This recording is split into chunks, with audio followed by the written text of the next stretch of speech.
Salve, salve, galera! Reta finalíssima para o concurso da Guarda Municipal de Campina Grande.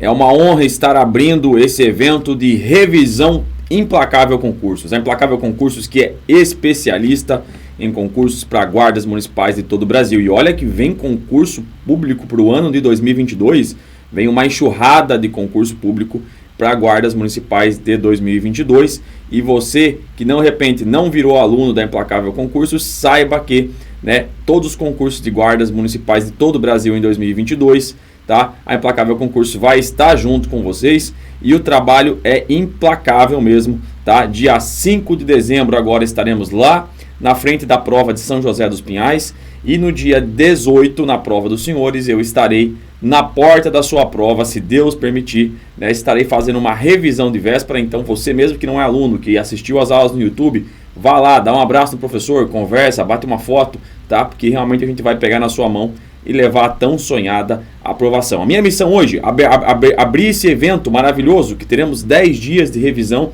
Implacável Concursos, a revisão implacável melhor do Brasil para concursos de guardas municipais.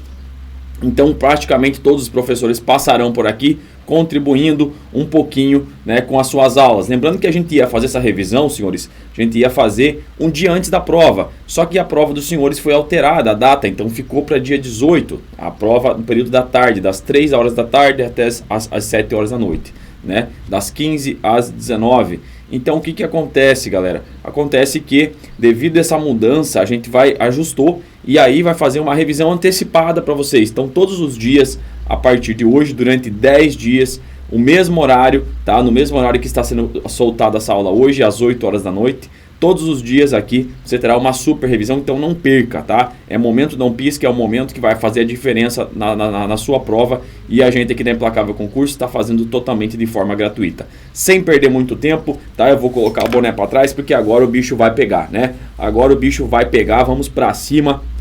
Revisão aí de véspera praticamente para a Guarda Municipal de Campina Grande. Então tá, galera, vamos para cima. Então, Lei Maria da Penha 11.340, o ritmo vai ser aceleradaço, tá? O ritmo vai ser acelerado, eu vou tentar passar por quase todos os tópicos da lei, chamando a atenção porque vai cair na prova, que a gente vai derrubar a banca e DECAN tranquilamente, tá? Porque você é aluno da Implacável Concurso e você com certeza, e não esqueçam, tá? Não esqueçam de uma coisa, foram aprovados, mandem mensagem, mesmo que foi aluno do online, ou foi só do YouTube, professor, muito obrigado, passei na prova, tô seguindo para as demais etapas aí, show de bola, Implacável Concurso. É a melhor empresa disparado do Brasil, não é porque eu sou coordenador aqui, mas é a melhor empresa disparado no Brasil em concurso para guardas municipais. Então, nos próximos vocês já sabem onde procurar. Sem perder tempo, Lei 11.340, eu sou o professor Elias, segue o Instagram da Implacável Concursos e vamos em busca. Primeira coisa, a vítima tem que ser mulher. Como é que eu vou falar da Lei Maria da Penha se a vítima é homem? Não, a vítima tem que ser mulher. E o segundo requisito, isso eu falei na live já,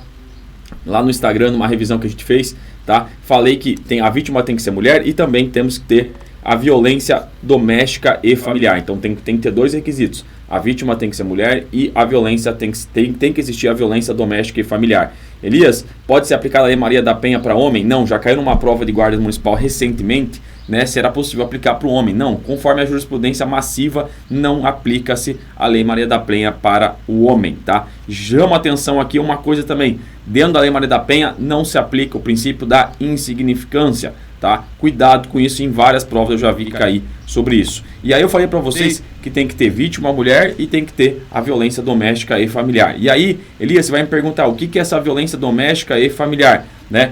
O artigo 5º vai dizer que configura a violência doméstica e familiar qualquer ação ou omissão que lhe cause morte, lesão, sofrimento físico, sexual, psicológico e etc.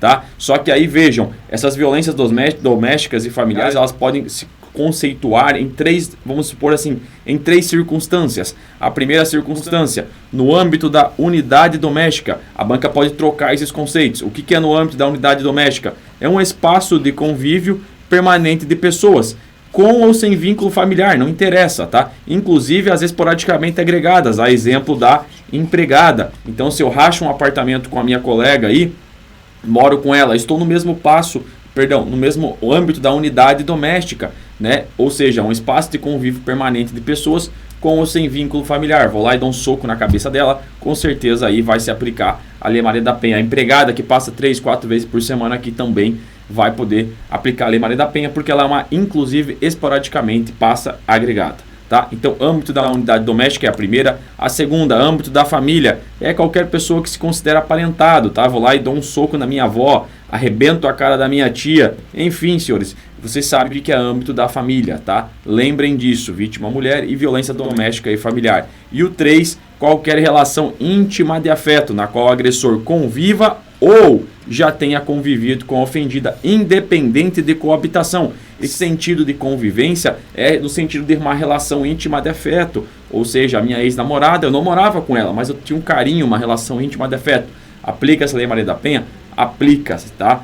E só tome cuidado uma coisa, a banca ela pode confundir esses 3 conceitos, então lembre o que significa cada conceitozinho desse aqui, e eu trago para vocês a súmula número 600 do STJ, tá? Que para a configuração de violência doméstica e familiar não exige coabitação entre autor e a vítima. A prova vai dizer que para configurar violência doméstica exige coabitação entre o autor e a vítima, que é errado, tá? Súmula 600 do STJ. Avançamos aí, reta finalíssima. A violência doméstica e familiar contra a mulher constitui uma das formas de violação dos direitos humanos. Avançamos, o artigo 7º, questão potencial de prova. Ele vai trazer as formas de violência doméstica e familiar contra a mulher.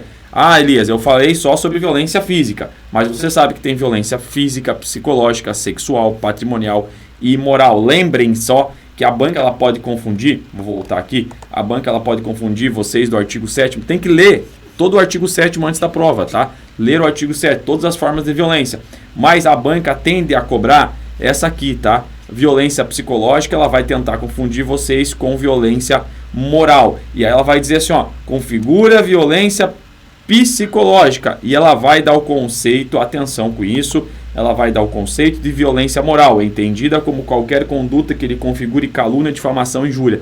Pera aí, professor, calúnia, difamação e injúria, né, são crimes contra a honra, e você sabe que a injúria é um xingamento, então você vai lembrar que se aparecer a palavra injúria, você vai lembrar do professor falando assim, ó, aí na moral vai tomar no meio do teu cu, é só didaticamente, tá? Cuidado, aqui nossa aula é só de modo didático, então aí na moral vai tomar no meio do teu cu. Opa, na moral, violência moral é aquela que tem o xingamento, ou seja, aquela que tem a injúria no conceito.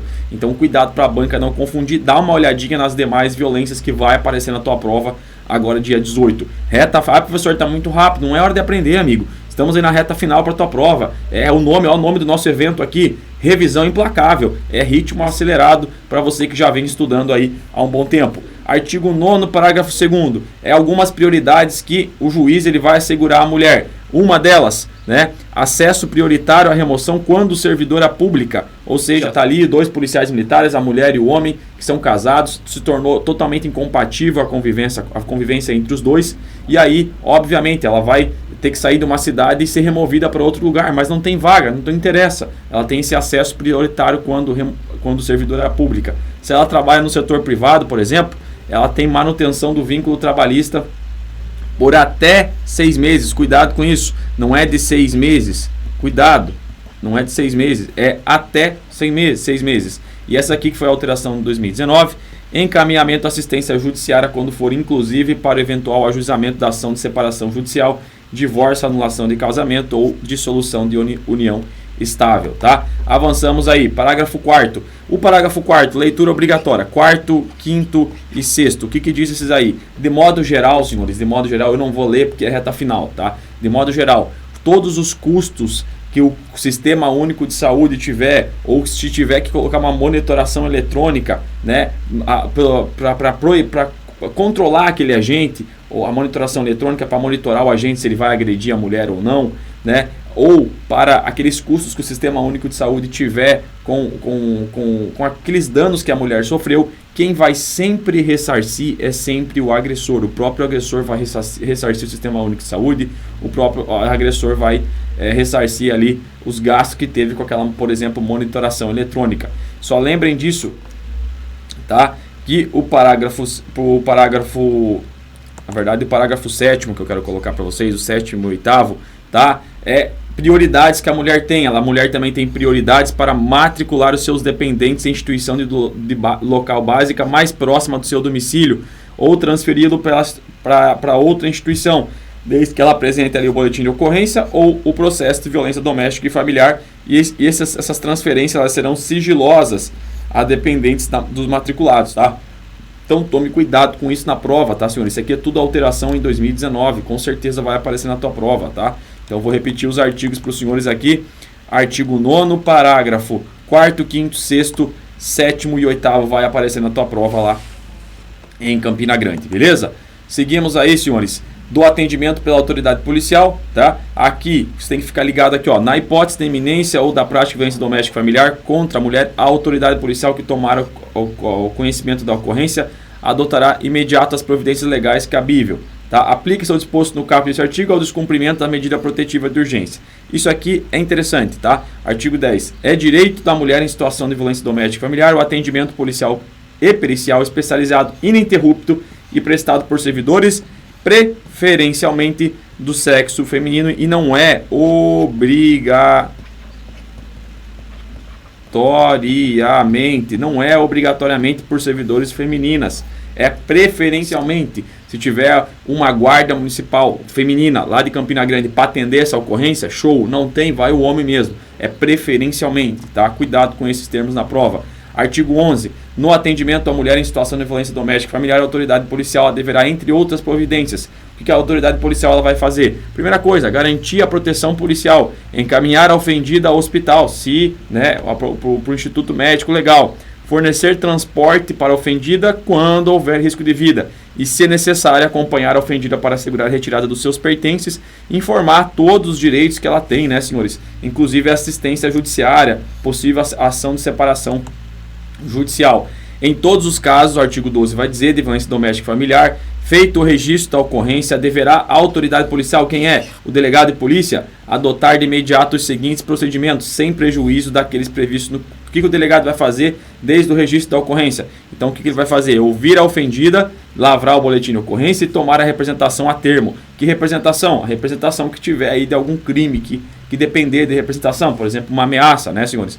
Colher todas as provas que servirem para o esclarecimento e ele vai remeter no prazo de 48 horas, prazo importantíssimo para a tua prova, no prazo de 48 horas, expediente apartado ao juiz com o pedido da ofendida para a concessão das medidas protetivas de urgência. Cuidado com isso, tá? Delegado de polícia, ele não representa por medidas de protetivas. Quando a mulher registra o boletim de ocorrência, o delegado em 48 horas pega aquele pedido e encaminha para o juiz. O juiz vai decidir sobre as medidas protetivas em 48 horas. Não é o delegado que está representando. O delegado só pega e encaminha o pedido da ofendida. Então é o pedido da própria ofendida, é isso que diz o artigo 12, inciso 13. O que mais que o delegado vai fazer? Determinar que se proceda a exame de corpo de delito, ouvir o agressor se tivesse sido preso, ordenar a identificação do agressor, etc. Tá? Isso aqui é importante para a tua prova. Verificar se o agressor possui algum registro de posse ou porte de arma de fogo, tá? E fazer juntar as informações necessárias ali. Então tome cuidado que isso aqui é 2019. Então ele vai verificar na hora do boletim de ocorrência se o agressor tem alguma arma de fogo. Ah, Elias, para quê? Para depois, lá na frente, se sair uma medida protetiva, pode ser que tenha uma medida protetiva de suspender aquele porte de arma de fogo ou o registro daquele agente, tá? E depois ele vai remeter no prazo legal os autos do inquérito policial ao juiz e ao Ministério Público. O pedido da ofendida será tomado a termo pela autoridade policial. O que deve ter no pedido da ofendida? A qualificação da ofendida, o nome e idades dependentes, a descrição sucinta dos fatos, o que aconteceu, né?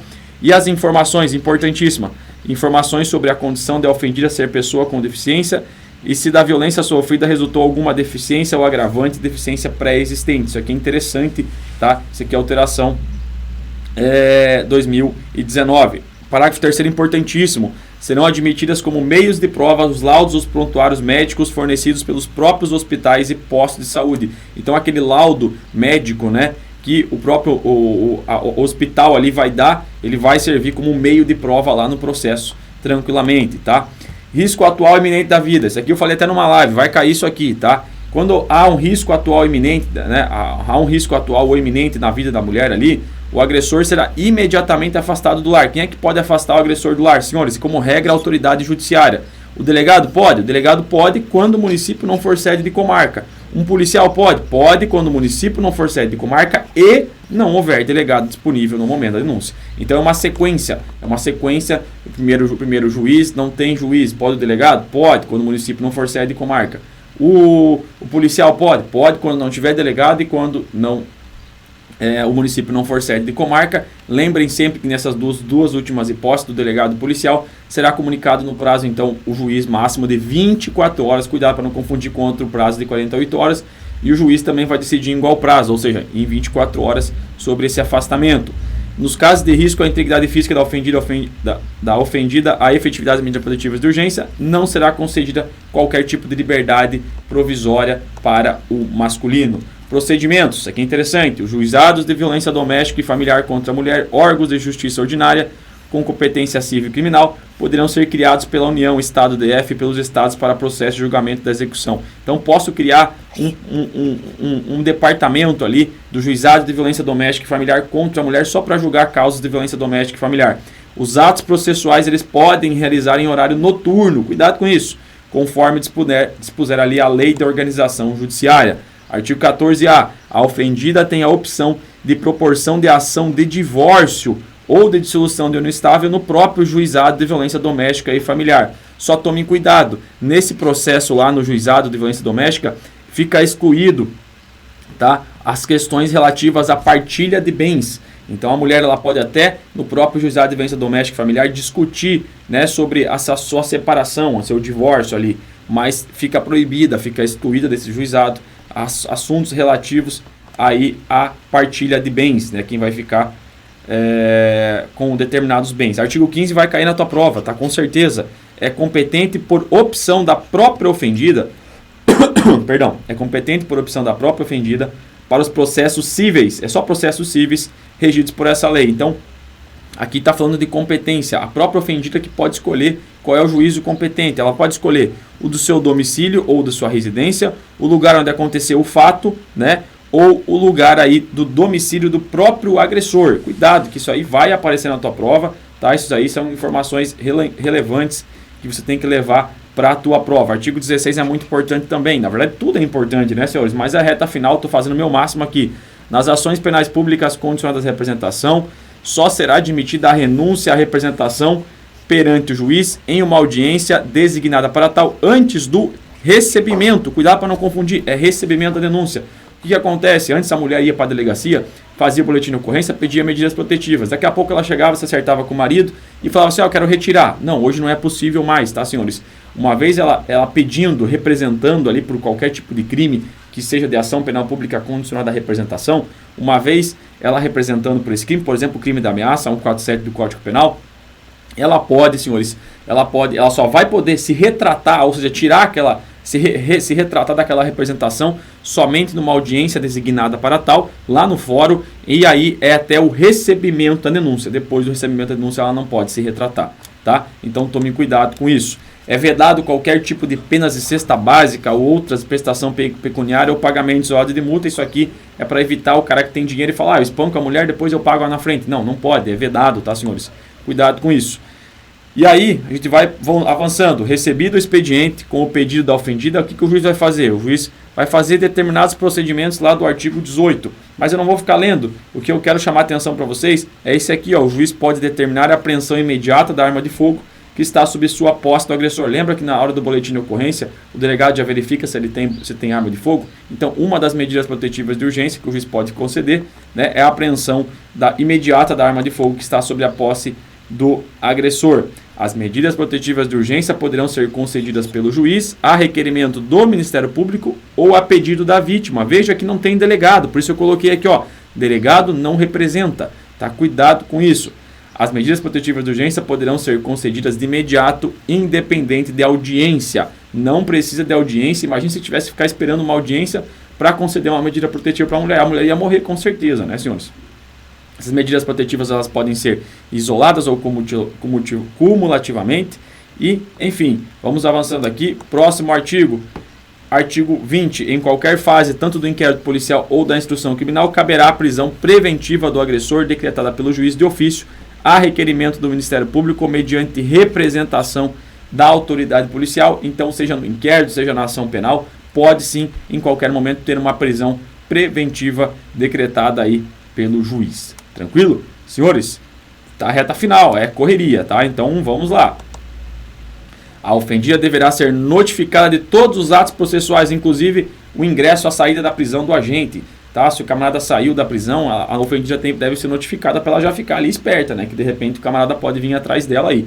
Tá? A ofendida, isso aqui é importante, a ofendida ela não pode entregar intimação ou notificação ao agressor. Ela não pode, a banca vai dizer que pode, não pode entregar nenhum tipo de intimação ou notificação do agressor. Medidas protetivas que recaem sobre o agressor. Dá uma lidinha lá no artigo 22, tá? Lá tem a suspensão da posse ou restrição da arma de fogo, afastamento do lar, proibição de determinados contatos ali com alguns familiares. Dá uma lidinha no artigo 22, tá? Esse aqui também foram os que foram incluídos agora em 2020. Comparecimento do agressor a programas de recuperação e educação.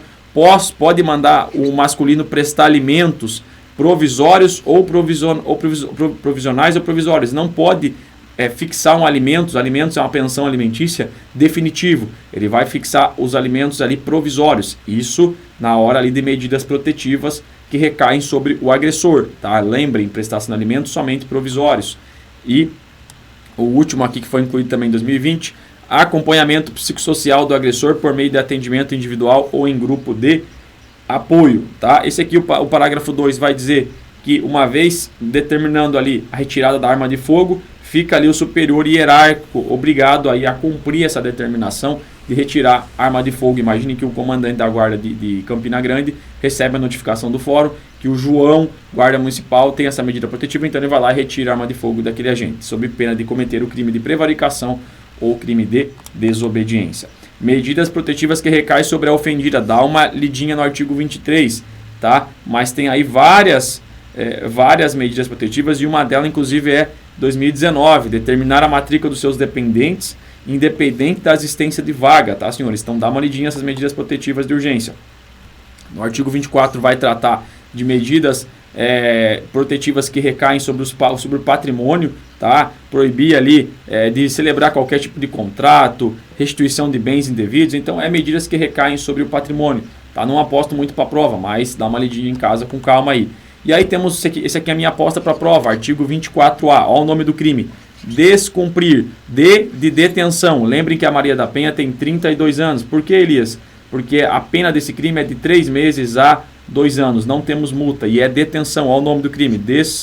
Descumprimento, decisão judicial, que defere medidas protetivas. Então você já decorou a pena, beleza. A configuração desse crime independe da competência civil criminal do juízo que deferiu as medidas e, na hipótese de prisão em flagrante, apenas a autoridade judicial que pode conceder fiança. Pelo amor de Deus, esse artigo 24A vai cair, não tem como não cair na prova lá em Campina Grande. Tá? E aí, senhores, eu já pulei para o artigo 41, tá? Que aos crimes praticados com violência doméstica e familiar contra a mulher, independente da pena, não se aplica a Lei 9.099, consequências, não vai se lavar do termo circunstanciado, não admite transação penal e composição civil dos danos. Isso aqui não está na prova dos senhores, porque é a Lei 9.099, mas lembrem que nos crimes praticados com violência doméstica e familiar, não, independente da pena, não se aplica a Lei de Juizados Especiais, a Lei 9.099. E eu lembrei de uma aqui, senhores, tá? Nos casos daí de lesão corporal, atenção, lesão corporal leve, todos os tipos de lesão corporal contra a mulher, seja culposa, enfim, dolosa, grave, gravíssima, leve, todos os casos de lesão corporal, a ação penal é pública incondicionada quando no contexto da violência doméstica e familiar. Tá, senhores? Coloquei para vocês aqui para finalizar algumas súmulas que eu quero que vocês leiam, tá? Ah, Elias, não cai, mas as provas cada vez estão alto nível, tá? Súmula 536 do STJ, súmula 542 do STJ, súmula 588 do STJ, súmula 589 do STJ e súmula 600. Essa aqui acabei de falar, ó. A ação penal relativa ao crime de lesão corporal resultante de violência doméstica contra a mulher é pública incondicionada, tá? Cuidado com isso. Ó, 589. É inaplicável o princípio da insignificância nos crimes ou contravenções praticados contra a mulher no âmbito das relações domésticas e familiares. Aqui a gente já falou que não exige coabitação entre autor e a vítima, tá? Então tome cuidado com todas essas hipóteses aí de súmulas. Senhores, Elias, foi praticamente aí 30 minutos de aula. Eu vou tomar uma água aqui. Ó, água da caveira. Poderia fazer para vocês uma aula de 4 horas, 3 horas, mas esse não é o intuito. O intuito aqui é fazer uma revisão. Hoje é o primeiro dia do evento e vocês terão mais, além de hoje, mais 9 dias. Eu peço que você não perca nenhum dia, todos os dias, 8 horas da noite, esteja aqui no nosso canal do YouTube, compartilha para os amigos, avisa, ó, tá tendo uma revisão da Implacável Concursos lá durante 10 dias, então é reta finalíssima. Eu tentarei e com certeza estarei na sua prova, se Deus permitir, na porta da sua prova lá. E aí eu quero que você vá lá, bate uma foto comigo, vou fazer uma revisão no Gogó aqui, ó, vamos juntar aquela galera toda lá e vamos lá pra cima, vamos bater aquela foto antes da prova e depois da tua aprovação. Senhores, eu estou fazendo o meu melhor, a equipe Implacável Concurso chegou para dominar todo o Brasil, os concursos de todos os concursos, e repito, todos os concursos de 2022 para guardas municipais. Procurem a Implacável Concurso, que com certeza vocês vão ter o melhor material. Esse é o primeiro dia dos dias que virão aí, e provavelmente no último dia eu volto aí com mais matérias aqui, que provavelmente eu vou trazer a lei de abuso de autoridade na íntegra para vocês, e aí na sequência vem os demais professores aí. Obrigado por todos que assistiram essa aula nesse primeiro dia. Juntos somos implacáveis. Fiquem com Deus.